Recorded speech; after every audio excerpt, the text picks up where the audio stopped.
నందమూరి తారక రామారావు, కొండవీటి వెంకట కవి కలిసి తెలుగువారి కోసం అపూర్వ సృష్టి చేసిన సంచలన చిత్రం దానవీర సూరకర్ణ. ఇది ఎన్టీఆర్ నటించిన 244వ చిత్రం. చలనచిత్ర జగత్తులోనే దానవీర సూరకర్ణ ఓ అద్భుతం. ఏడాదికి 7, 8 చిత్రాల్లో హీరోగా నటిస్తూ బిజీగా ఉండే ఎన్టీఆర్ పౌరాణికంలో త్రిపాత్రాభినయం చెయ్యాలనుకోవడమే సాహసం. అలాంటిది కథ, చిత్రానువాదం తనే సమకూర్చుకుని నిర్మాత, దర్శకత్వ బాధ్యతలు నిర్వర్తిస్తూ ఓ పౌరాణిక చిత్రంలో త్రిపాత్రలను అనితర సాధ్యమైన రీతిలో పోషించడం అద్భుతం కాక మరేమవుతుంది? హీరోగా ఎంతో బిజీగా ఉన్నా అప్పుడప్పుడే దర్శకునిగా మారి తనకిష్టమైన ఇతివృత్తాలతో చిత్రాలను రూపొందించేవారాయన. అలా ఆయనను ఆకట్టుకున్న అంశం భారతంలోని కర్ణ, సుయోధనుల మైత్రీ బంధం. దీనిని ప్రధానాంశంగా తీసుకుని ఆయన దానవీర సూరకర్ణ కథను రూపొందించుకున్నారు. ఇందులో అశేషాంధ్రులను విశేషంగా అలరించిన అంశం శ్రీకృష్ణ, కర్ణ, సుయోధనులుగా నందమూరి ప్రదర్శించిన నట విశ్వరూపం. అందుకే ఈ చిత్రం చలనచిత్ర జగత్తులో ఓ మహాద్భుతం. ఈ రోజుల్లో పౌరాణిక చిత్రం సంగతి అటుంచి జానపద చిత్రం తీయడానికే సంవత్సరాలు పడుతోంది. ఏమంటే సినిమా తీయడం ఒకెత్తు, వాటికి తగ్గ గ్రాఫిక్స్ జోడించడం మరో ఎత్తు అంటున్నారు ఈ తరం దర్శక నిర్మాతలు. ఆప్టికల్ వర్క్తోనే పౌరాణిక, జానపద చిత్రాల్లో జిమ్మిక్స్ చేసే ఆ రోజుల్లో వాటికన్నా మిన్నగా నటీనటుల ప్రతిభే రక్తి కట్టించేది. లేదంటే పౌరాణిక, జానపదాలకు ఆ వెలుగే ఉండేది కాదు. ఎన్నో పౌరాణిక, జానపద చిత్రాలకు ప్రాణం పోసిన కథానాయకుడు ఎన్టీ రామారావు.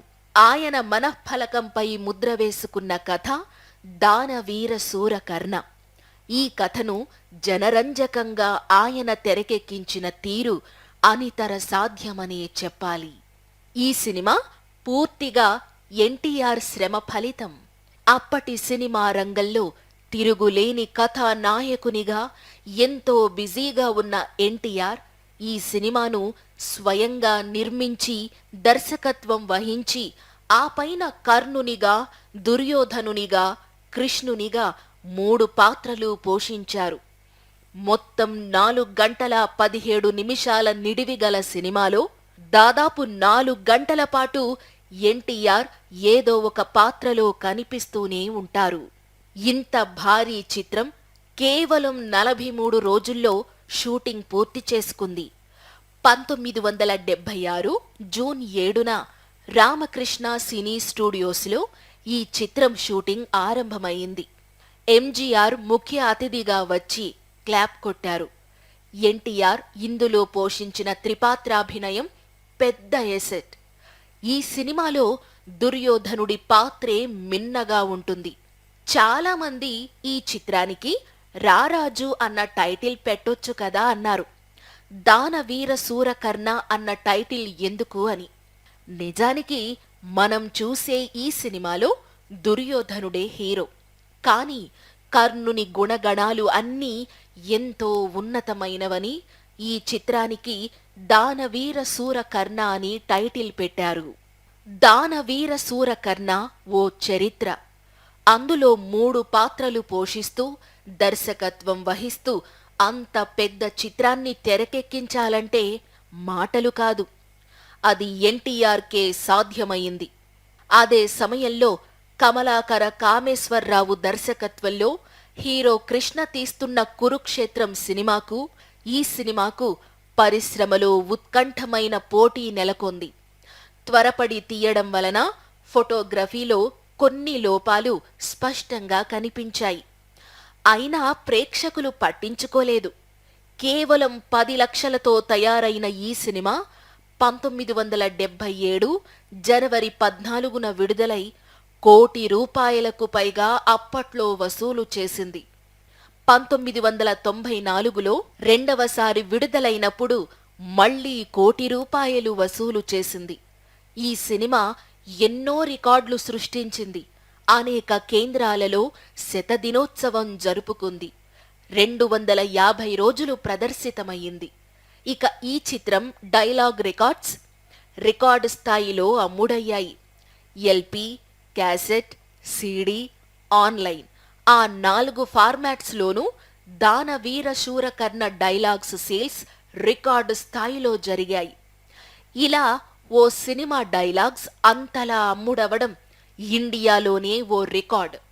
ఇక ఈ సినిమా నిడివి విషయానికి వస్తే 4 గంటల 7 నిమిషాల ప్రదర్శన సమయం. అంతకు ముందు రాజ్ కపూర్ గారి మేరా నామ్ జోకర్ పెద్ద సినిమాగా ఉండేది. తరువాత దానిని ట్రిమ్ చేశారు. దానవీర శూరకర్ణ ఇప్పటికీ 4 గంటల 7 నిమిషాలుగానే ఉండడంతో ఇదే ఇండియాలో పెద్ద సినిమా అయింది. ఇక సంస్కృత కళాశాల ప్రిన్సిపాల్గా పనిచేస్తున్న కొండవీటి వెంకట కవి నాస్తికుడు, కుల మత వ్యవస్థకు వ్యతిరేకి. మొదట సినిమా సంభాషణలు రాయడానికి నిరాకరించిన ఆయనను ఎన్టీఆర్ ఎలాగో ఒప్పించాడు. సినిమా డైలాగులు ప్రేక్షకులను విపరీతంగా ఆకట్టుకున్నాయి. ఈ చిత్రానికి మాటలు అందించిన కొండవీటి వెంకట కవికి ఇదే మొదటి సినిమా. ఈ సినిమాలో అర్జునునిగా నందమూరి హరికృష్ణ, అభిమన్యునిగా నందమూరి బాలకృష్ణ నటించారు. తండ్రితో ఈ ఇద్దరు కొడుకులు తాతమ్మ కల చిత్రంలోనూ, రామ్ రహీంలోనూ, ఈ చిత్రంలోనూ మాత్రమే నటించారు. బాలకృష్ణ, హరికృష్ణ, ఎన్టీఆర్ కలిసి నటించిన చివరి చిత్రం ఇది. సమయానికి చిత్రం ముగించే పని ఒత్తిడిలో బాలకృష్ణ, హరికృష్ణ ఆర్ట్ డిపార్ట్మెంటు వారితో కలిసి మయసభ సీనులు పెయింటింగ్లో పాల్గొన్నారు. బాలకృష్ణ, హరికృష్ణలకు మేకప్ ఎన్టీఆర్ చేసేవారు. చలపతిరావు 5 పాత్రల్లో కనిపిస్తారు. అందులో 3 పాత్రలు జరాసంద, అతిరథ, ఇంద్ర, మిగతా 2 అతిథి పాత్రలు.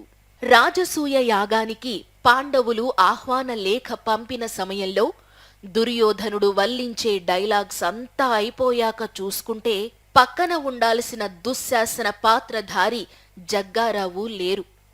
దాంతో ఆయన వచ్చిన తరువాత మళ్లీ షూట్ చేశారు. అది మొదటి దానికంటే బాగా రావడంతో సంతృప్తి చెందారు. హరికృష్ణ, బాలకృష్ణ ఈ సినిమాకు కార్మికుల్లాగే పనిచేశారు. సెట్స్కు రంగులు వేసేవారు, అక్కడే నిద్రపోయేవారు. నిద్రపోతూ ఉండగానే బార్బర్ వచ్చి వారి గడ్డాలు నీట్గా షేవ్ చేసిన సందర్భాలు ఉన్నాయి.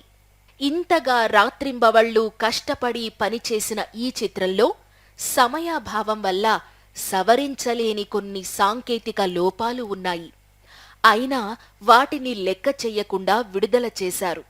ఎలా ఉన్నా జనం తనను ఆదరిస్తారనే నమ్మకంతో విడుదల చేశారు. That is NTR. ఇంతటి మహత్తర చిత్రంలో బాలకృష్ణ అభిమన్యుని పాత్ర పోషించారు. మంచి పేరు వచ్చింది. దానవీర శూరకర్ణ అంటే అందరికీ గుర్తుకొచ్చేది సుయోధనుడి పాత్ర. ఆ పాత్రలోని రాజసం, మైత్రీ బంధం, అభిమానధనం వంటి గుణగణాలతో సుయోధనుడి పాత్రకు ఒక కొత్త నిర్వచనం చెప్పారు ఎన్టీఆర్.